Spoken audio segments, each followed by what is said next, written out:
শক্তিশালী ভূমিকম্পে মিয়ানমারে নিহতের সংখ্যা ২৭০০ ছাড়ালো। কম্পনের ধাক্কায় লন্ডভন্ড জনপ্রিয় ইনলে হ্রদের উপর অবস্থিত পুরো গ্রাম।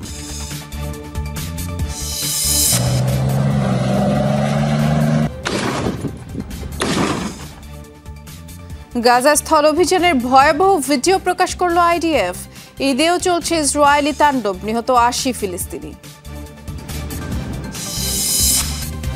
ইউর অর্থ আত্মসাতের দায়ে ফরাসি নেতা মেরি লিউপেনের ৪ বছরের কারাদণ্ড। ক্ষুব্ধ ভক্ত সমর্থকরা, বিস্মিত স্বয়ং মার্কিন প্রেসিডেন্টও।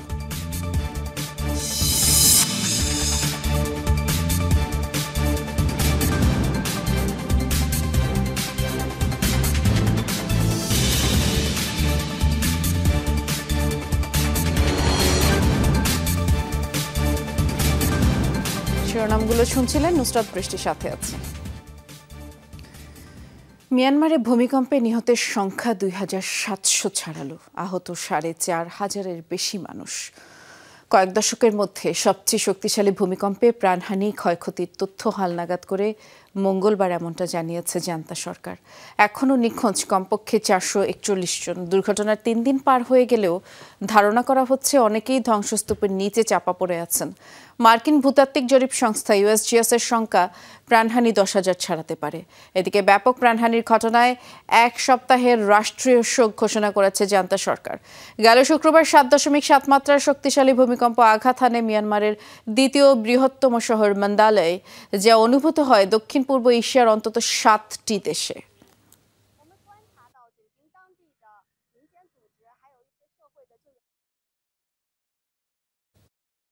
শক্তিশালী ভূমিকম্পের ধাক্কায় লন্ডভন্ড হয়ে গেছে মিয়ানমারে আলোচিত ইনলে হ্রদের উপরে নির্মিত গ্রাম। মিয়ানমারের প্রাচীন রীতি এবং ঐতিহ্য অনুযায়ী তৈরি করা হয়েছিল এই গ্রামটির ঘরবাড়িগুলো। শক্তিশালী কম্পনে ধ্বংস হয়ে গেছে পর্যটন কেন্দ্র হিসেবে পরিচিত এই গ্রামটির শত শত স্থাপনা।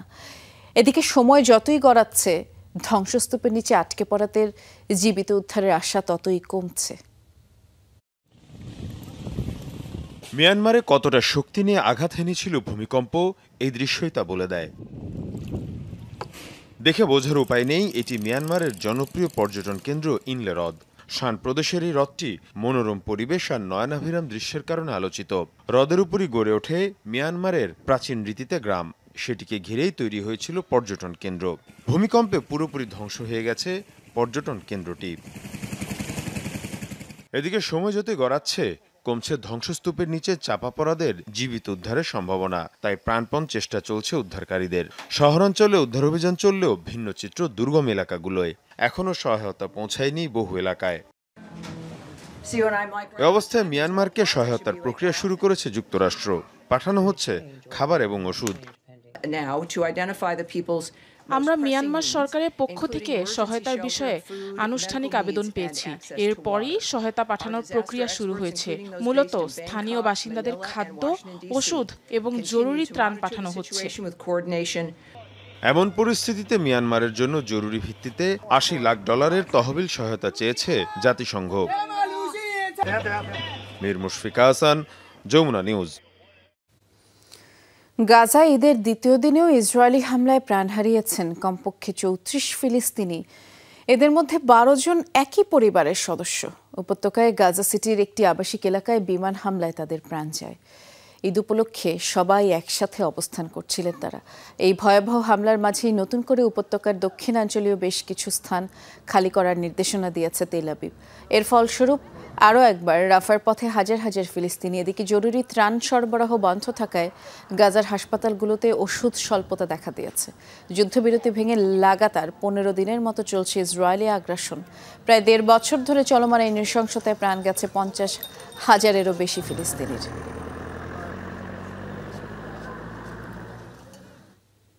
এবার গাজায় স্থল অভিযানের ভয়াবহ ভিডিও প্রকাশ করল ইসরায়েলি সামরিক বাহিনী। সোমবার ওই অভিযান চালানো হয়।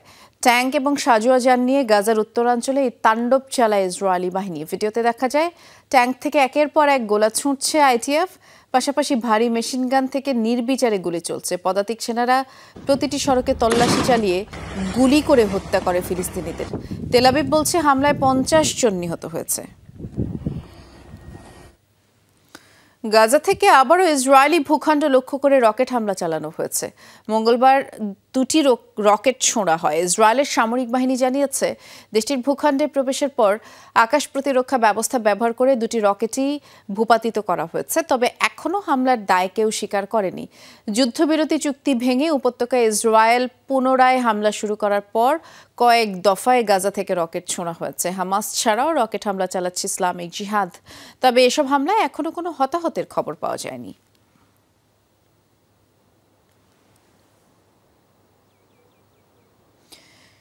পশ্চিম তীরে ইসরায়েলি বসতি স্থাপনের বিজ্ঞাপন প্রচারিত হচ্ছে ফেসবুকে। অর্থের বিনিময়ে এবার অঞ্চলটিতে ইসরায়েলি দখলদারিত্ব উস্কে দেওয়ার অভিযোগ উঠেছে মেটা মালিকানাধীন সামাজিক যোগাযোগ মাধ্যমটির বিরুদ্ধে। এমনকি গাজায় আগ্রাসনরত ইসরায়েলি সেনাদের অস্ত্রের যোগান দিতে অর্থ সহায়তার বিজ্ঞাপনও দেওয়া হয়েছে জনপ্রিয় সাইটটিতে। শুধু তাই নয়, ফিলিস্তিনি স্থাপনা ধ্বংসের বার্তাও প্রচারিত হয়েছে এই বিজ্ঞাপনগুলোর মধ্য দিয়ে। আন্তর্জাতিক অপরাধ আদালতের আইন অনুযায়ী ফিলিস্তিনের পশ্চিম তীরে কোনো ধরনের ইসরায়েলি বসতি বেআইনি। সংবেদনশীল অঞ্চলটিতে দখলদারিত্ব উস্কে দেয় এমন কোনো কিছুর প্রচারণাও আন্তর্জাতিক আইনের বহির্ভূত। কিন্তু সেই পশ্চিম তীরে ইসরায়েলি বসতি স্থাপনের বিজ্ঞাপন প্রচারিত হয়েছে সোশ্যাল মিডিয়া জায়ান্ট ফেসবুকে। কাতার ভিত্তিক আন্তর্জাতিক গণমাধ্যম আল জাজিরার বিশেষ প্রতিবেদনে উঠে এসেছে বিস্ফোরক এমন তথ্য। অভিযোগ উঠেছে, অঞ্চলটিতে ইসরায়েলি দখলদারিত্বকে আরও উস্কে দেয় এমন শতাধিক বিজ্ঞাপন প্রচার করেছে ফেসবুক। প্রচারিত এসব বিজ্ঞাপনের মাঝে এমন বিজ্ঞাপনও ছিল যেগুলোর মাধ্যমে ফিলিস্তিনি বসতি, শিক্ষা প্রতিষ্ঠান, খেলার মাঠ উচ্ছেদ এমনকি ধ্বংস করে দেওয়ার উস্কানি দেওয়া হয়। তবে বেশিরভাগই ছিল আবাসন প্রতিষ্ঠানের বাড়ি বিক্রি করার। ইসরায়েলি একাধিক ফেসবুক পেজ থেকে প্রচার করা হতো এসব বিজ্ঞাপন। এসব বিজ্ঞাপনের অন্তত 52টি ছিল ইসরায়েলি রিয়েল এস্টেট প্রতিষ্ঠানের, যারা পশ্চিম তীরে বিলাসবহুল অ্যাপার্টমেন্ট কিংবা প্রপার্টি বিক্রির সাথে জড়িত। শুধু তাই নয়, ইসরায়েলি সেনাদের অস্ত্রের জন্য তহবিল জোগাড়ের বিজ্ঞাপনও চোখে পড়েছে মেটা মালিকানাধীন অ্যাপটিতে।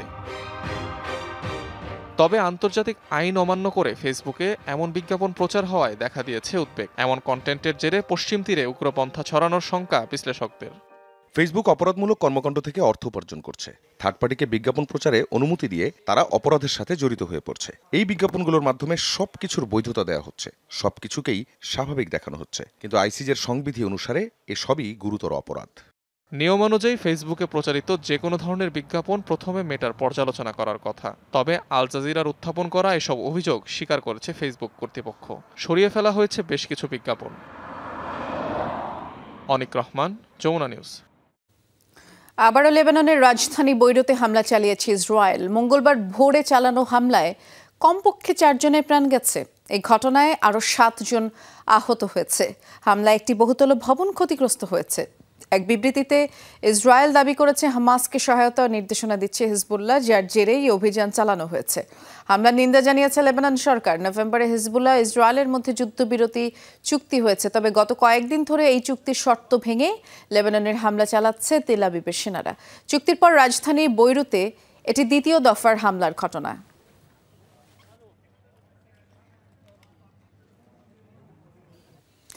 মার্কিন সামরিক বাহিনী তাসের ঘরের মতো ভেঙে পড়বে বলে হুঁশিয়ারি দিয়েছে ইরান।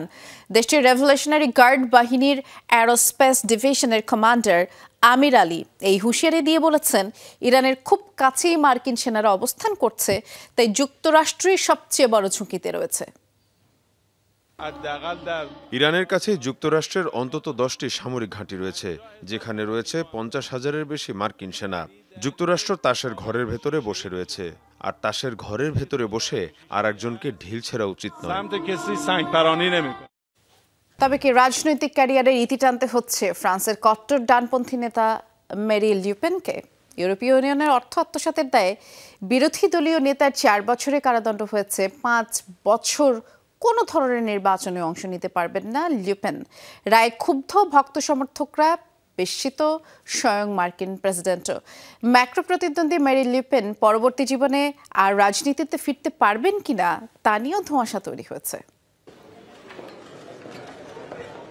ফ্রান্সের প্রেসিডেন্ট ইমানুয়েল ম্যাক্রোর প্রতিদ্বন্দ্বী ভাবা হয়ে থাকে কট্টর ডানপন্থী ফরাসি নেতা ম্যারি লুপেনকে। 2022 সালে নির্বাচনের পরাজয়ের পর অনেকটাই নিজ দল নিয়ে ঘুরে দাঁড়ান রক্ষণশীল এই নেতা। ম্যারি লুপেনের নেতৃত্বেই এখন দেশটির জাতীয় পরিষদের একক বৃহত্তম দল। কিন্তু ইউরোপীয় ইউনিয়নের অর্থ আত্মসাতের দায়ে সাজা মাথায় নিতে হচ্ছে এই নেত্রীকে। তহবিলের অর্থ অবৈধভাবে নিজ দল আরএন পার্টির কর্মীদের দেয় মেরি লুপেনকে 4 বছরের কারাদণ্ড দিয়েছে প্যারিসের একটি আদালত। সরকারি দায়িত্ব পালনে 5 বছরের জন্য নিষিদ্ধ করা হয়েছে তাকে। রায় ঘিরে হতাশা প্রকাশ করেছেন 56 বছর বয়সী এই নেত্রী। এটা ফ্রান্সের গণতন্ত্রের জন্য একটি অন্ধকার দিন। এক বিচারকের কারণে লাখ লাখ জনগণকে বঞ্চিত করা হলো। যিনি নির্বাচনের সবচেয়ে পছন্দের প্রার্থী হিসেবে বিবেচিত, তিনিই এর শিকার। যে গণতন্ত্র আর আইনের প্রতি শ্রদ্ধাশীল ছিল, তাকেই কলঙ্কিত করা হলো। মেরি লুপেনের সাজা ঘিরে উদ্বেগ প্রকাশ করেছে যুক্তরাষ্ট্র। বিস্মিত হয়েছেন স্বয়ং মার্কিন প্রেসিডেন্ট ডোনাল্ড ট্রাম্পও। এটা বড় ঘটনা, সত্যিই অনেক বড় ঘটনা। বিষয়টি সবকিছুই আমি জানি। অনেকে ভেবেছিল তিনি বেঁচে যাবেন, কিন্তু আদালতে দোষী সাব্যস্ত হলেন। তাকে 5 বছরের নিষেধাজ্ঞাও দেয়া হলো, কিন্তু তিনি নির্বাচনে এগিয়েছিলেন।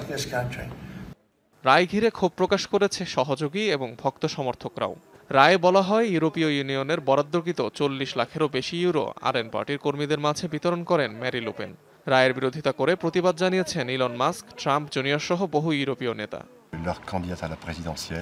এটি একটি কলঙ্কজনক রায়, যেটির মাধ্যমে লাখ লাখ ভোটার তাদের পছন্দসই প্রার্থীকে নির্বাচন করতে বঞ্চিত হবে। রায় স্পষ্ট, এর লক্ষ্য মেরি লুপেনকে প্রেসিডেন্ট পদ থেকে দূরে রাখা। আইনগত নয়, এটা রাজনৈতিক। তার সাথে যা ঘটেছে তাতে আমি আতঙ্কিত। যা হচ্ছে তা ঠিক নয়। সে জনগণের কথা শুনত। 2027 সালের নির্বাচনে শেষবারের মতো প্রেসিডেন্ট প্রার্থী হিসেবে লড়ার কথা ছিল মেরি লুপেনের। এর রায়ের ফলে আদৌ রাজনীতিতে তিনি ফিরতে পারবেন কিনা তৈরি হয়েছে সেই আশঙ্কা। অনিক রহমান, যমুনা নিউজ। পশ্চিমবঙ্গের দক্ষিণ 24 পরগনার একটি আতশবাজি তৈরির কারখানায় বিস্ফোরণে 4 শিশুসহ একই পরিবারের 7 জন প্রাণ হারিয়েছেন। সোমবার ঈদের রাতে রাজ্যের পাথর প্রতিমার ঢোলাইহাট থানার 3য় ঘেরি এলাকায় এই দুর্ঘটনা। স্থানীয় সময় রাত 9টার দিকে বিকট শব্দে কেঁপে ওঠে আতশবাজির কারখানাটি। কয়েক দফা বিস্ফোরণের পর ওই ভবনটিতে আগুন ধরে যায়। খবর পেয়ে ঘটনাস্থলে দ্রুত ছুটে যায় ফায়ার সার্ভিস আর উদ্ধারকারী দলের সদস্যরা। এখনও এই দুর্ঘটনার কারণ জানা যায়নি। ধারণা, মজুতকৃত আতশবাজি বিস্ফোরণের কারণ। প্রাচীন মিশরের 1000 বছরের ইতিহাসকে তুলে ধরতে লন্ডনে এক অভিনব প্রদর্শনী চলছে। ভার্চুয়াল রিয়েলিটির মাধ্যমে প্রদর্শিত হচ্ছে প্রায় 3000 বছর আগের মিশরীয়দের প্রাচীন জীবন ব্যবস্থা। তুলে ধরা হচ্ছে মমি তৈরির প্রক্রিয়াও। এবং এই বিশেষ প্রদর্শনীটি বহু দর্শনার্থীদের মন আকর্ষণ করেছে। চোখের সামনে যেন জীবন্ত হয়ে উঠল 3000 বছরের পুরনো ইতিহাস। মরুভূমির বালু থেকে উঠে আসছে প্রাচীন মিশরের পরলোকের দেবতা Anubis. Tutankhamun the immersive exhibition নামের বিশেষ প্রদর্শনী হচ্ছে লন্ডনে, যাতে প্রাচীন মিশরের রোমাঞ্চকর ইতিহাস তুলে ধরা হয়েছে। ভার্চুয়াল মেটাভার্স প্রযুক্তির সহায়তায় সেখানে তুলে ধরা হয় প্রাচীন মিশরীয়দের জীবন ব্যবস্থা। 100 বছর আগে কিংবদন্তি প্রত্নতত্ত্ববিদ হাওয়ার্ড কার্টারের ঐতিহাসিক আবিষ্কারের মুহূর্তও যেন জীবন্ত হয়ে ধরা দেয় দর্শকের কাছে।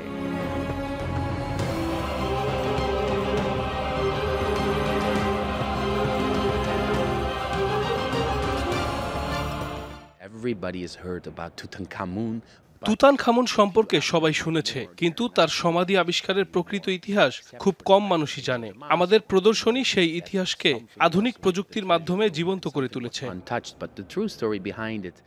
প্রদর্শনীর অন্যতম আকর্ষণ হলোগ্রাম রুম, যেখানে প্রথমবারের মতো ফারাও তুতানখামুনের মমি তৈরির সম্পূর্ণ প্রক্রিয়া তুলে ধরা হয়। শুধুমাত্র আধুনিক প্রযুক্তিতেই সীমাবদ্ধ নয় প্রদর্শনীটি, রয়েছে প্রাচীন মিশরের প্রকৃত প্রত্নতাত্ত্বিক নিদর্শনও, যার মধ্যে তুতানখামুনের কফিন, বাক্সভর্তি অলংকার, সিংহাসন অন্যতম। প্রদর্শিত হচ্ছে হাওয়ার্ড কার্টারের ব্যক্তিগত সংগ্রহের বেশ কিছু নিদর্শন।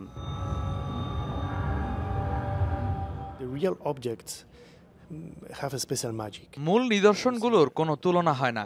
এগুলো এখনো জীবন্ত মনে হয়। নিদর্শনগুলো সামনে থেকে দেখার অভিজ্ঞতা অন্য যে কোনো কিছুর চেয়ে আলাদা। এরই মধ্যে প্রদর্শনীটি জয় করেছে বহু দর্শকের মন, জয় করেছে 3টি টেলি অ্যাওয়ার্ড। প্রযুক্তি ও ইতিহাসের অনন্য মেলবন্ধন এই প্রদর্শনী চলবে 29 জুন পর্যন্ত। প্রাণপ্রতিম কুণ্ডু, যমুনা নিউজ। যুক্তরাষ্ট্রের মিশিগানে তীব্র বাতাস উড়িয়ে নিল বসতবাড়ি। সিসি ক্যামেরার দৃশ্যে দেখা যায় ঝড়ের তোড়ে উপড়ে যায় একটি বাড়ির ছাদের অংশ এবং বাতাসের তীব্রতায় বিভিন্ন স্থাপনা ধসেও পড়ে, যেমনটি আপনারা স্ক্রিনে দেখতে পাচ্ছেন। গেল দুদিন ধরেই যুক্তরাষ্ট্রের মিশিগান আর ইন্ডিয়ানার বিভিন্ন স্থানে ঝড়ের তাণ্ডব চলছে। বহু গাছ উপড়ে পড়েছে, ক্ষতিগ্রস্ত হচ্ছে শতাধিক ঘরবাড়ি আর বিদ্যুৎহীন প্রায় 4 লাখ স্থাপনা। কর্তৃপক্ষ জানিয়েছে এই বিদ্যুৎ সরবরাহে কাজ শুরু হয়ে গেছে।